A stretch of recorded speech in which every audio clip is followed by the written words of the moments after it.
April 1945. A war-torn Europe stands on the brink of collapse. But for hundreds of German prisoners of war, the fighting is not over. It has simply changed form. On a cold, gray April morning near Cherbourg, American guards order us to pack our belongings. No explanations are given.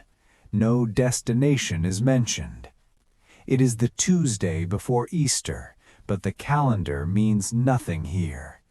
We gather what little we own, angry, exhausted, and silent. After the final screening, fewer than 500 non-commissioned officers remain. We say goodbye, without words, to a camp that, for better or worse, had almost become a second home. Hours pass. We wait at the gate with no food. The wind cuts through us, relentless and cold.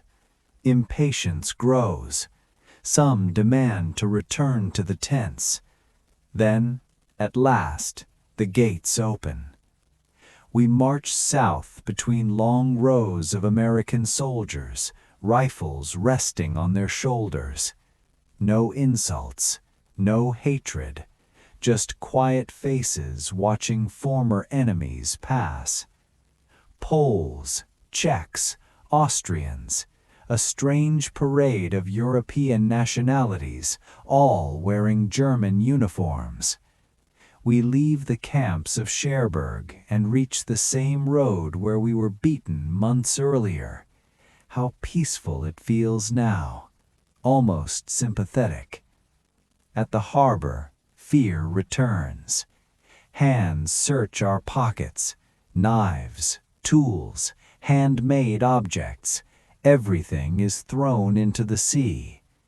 Ahead of us lies an American troop transport, the Thomas Marshall. We are forced aboard. Inside, our expectations collapse. There are bunks, 5 levels high, blankets, life jackets, tables like a barracks mess hall. And then something unbelievable. Food. Mountains of crackers stacked in the corner of the room.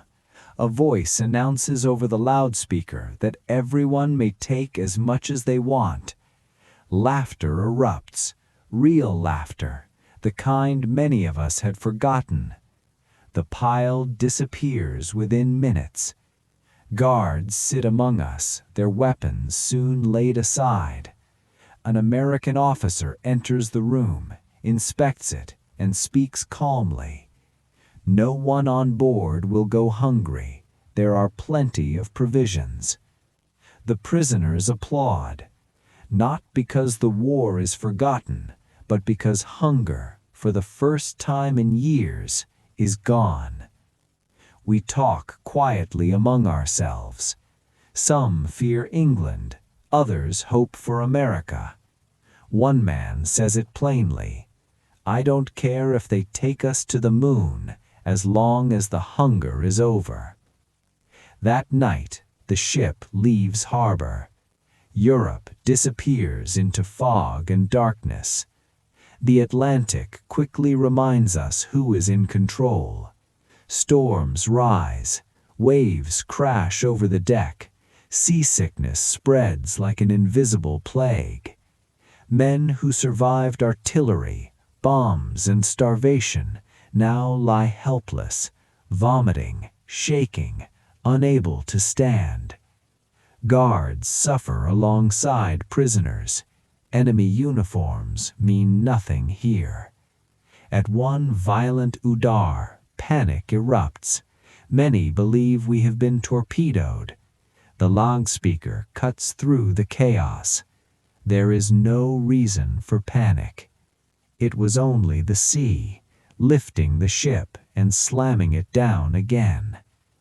Hours later, the storm breaks. Days pass. Icebergs appear on the horizon, silent giants drifting through dark water. Men crowd the railings together, Germans, Americans, former enemies staring in shared awe. Someone mentions the Titanic. Another invents a ridiculous love story about sabotage and pride. Laughter spreads.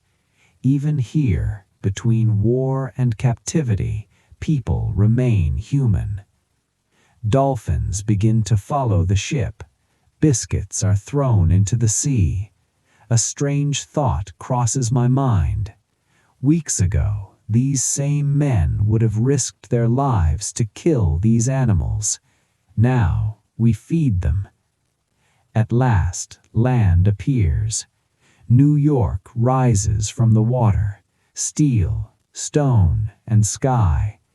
Skyscrapers tower like monuments from another world. The Statue of Liberty watches silently. We look down at our uniforms, torn, faded, reduced to rags. We are stepping into the richest country on earth as defeated soldiers. No one knows what awaits us. Work camps, years of captivity, or something entirely else. One thing is certain.